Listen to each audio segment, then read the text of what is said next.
Pemirsa, tes kemampuan akademik atau TKA jenjang SMP selama 2 hari secara nasional berlangsung lancar. Kementerian Pendidikan Dasar dan Menengah menyatakan hasil TKA sangat penting karena akan digunakan sebagai penilaian sistem penerimaan murid baru jenjang lebih tinggi di jalur prestasi akademik pada tahun ini.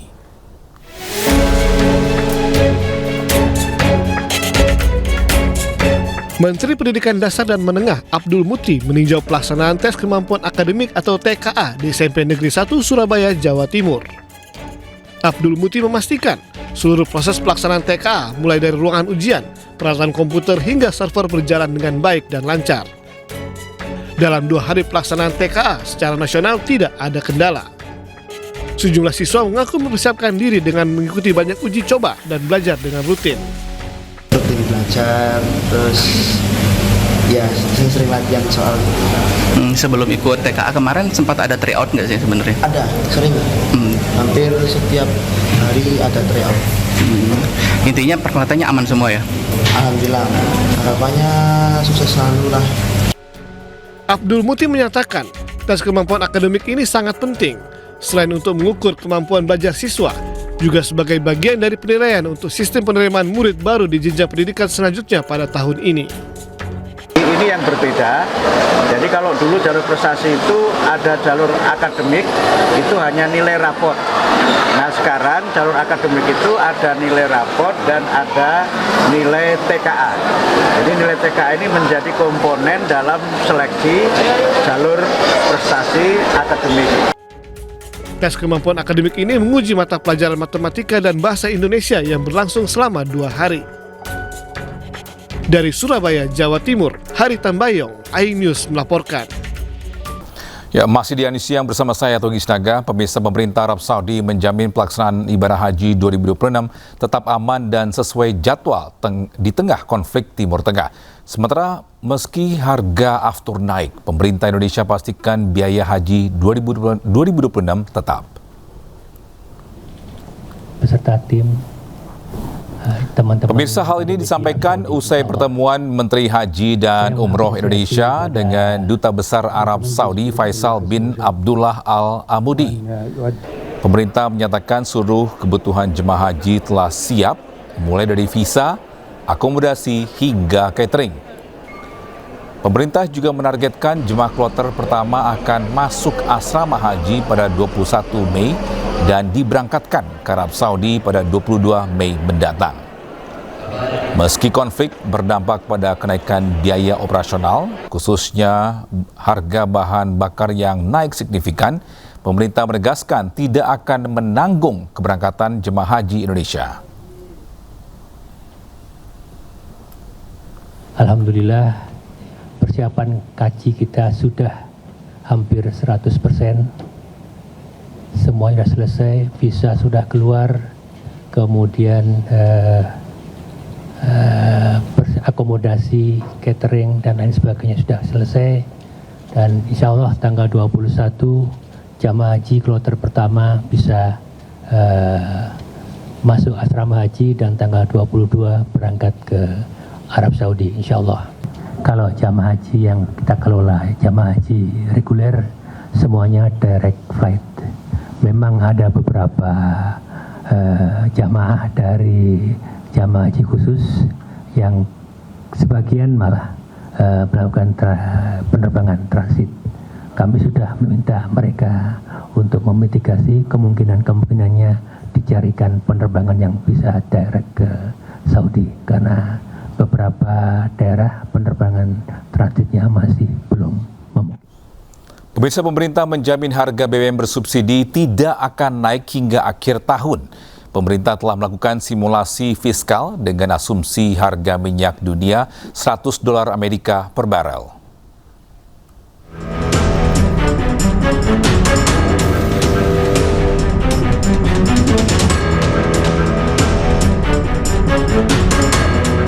Meski harga minyak dunia naik imbas perang, namun pemerintah menjamin harga BBM bersubsidi tidak akan naik hingga akhir tahun.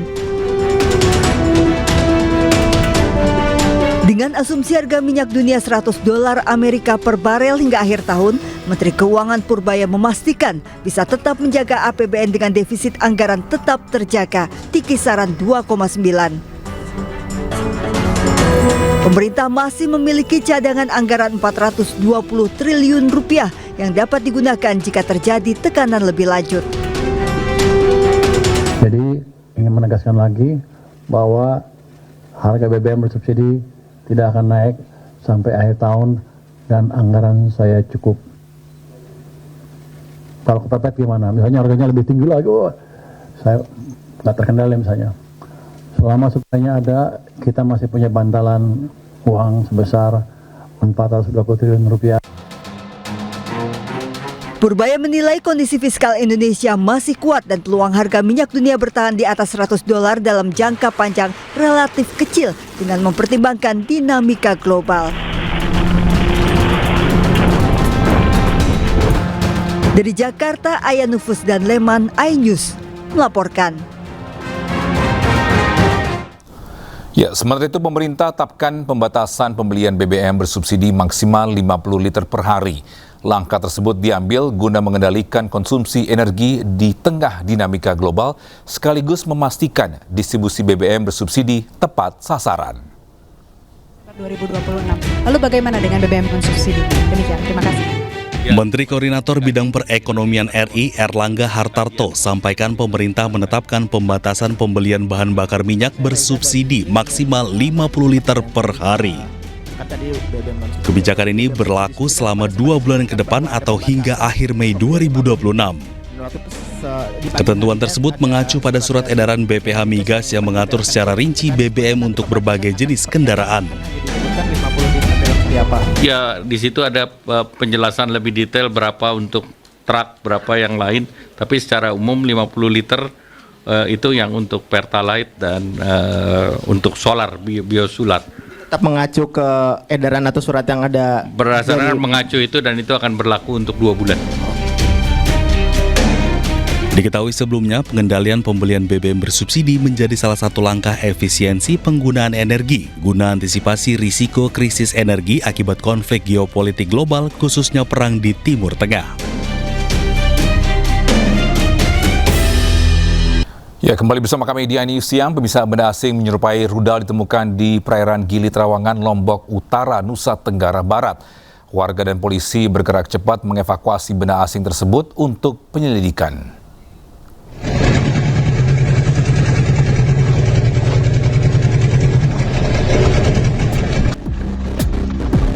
Benda mencurigakan mirip torpedo pertama kali ditemukan oleh nelayan saat menjaring ikan sekitar 16 km sebelah utara Gili Trawangan, Lombok Utara, Nusa Tenggara Barat.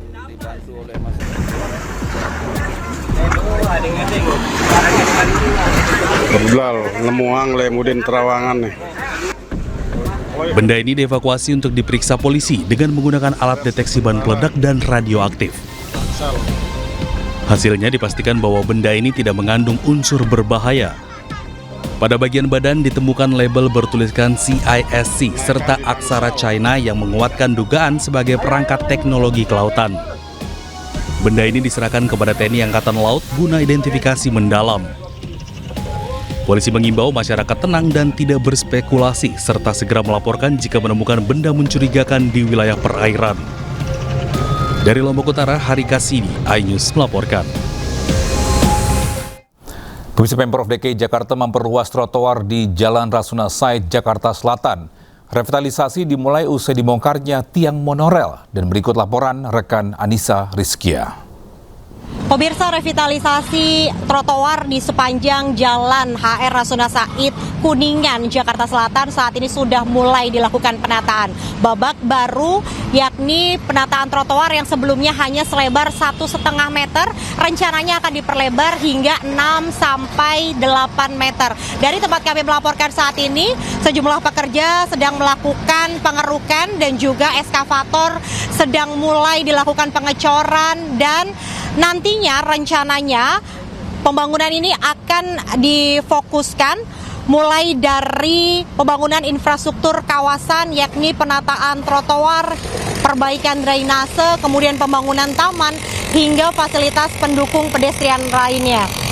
Dan kalau dilihat memang saat ini di HR Rasuna Said ini ada 1 jalur Transjakarta, kemudian ada 2 jalur cepat dan juga 2 jalur lambat yang nantinya akan dibuat sebidang.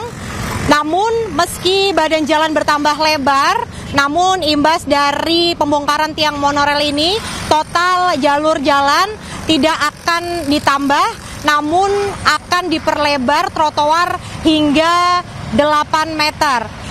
Rencananya akan ditargetkan rampung selama 3-5 bulan dan tentunya dengan penataan revitalisasi trotoar yang ada di HR Rasuna Said ini akan mengubah layout sepanjang jalan yang ada di tempat kami melaporkan.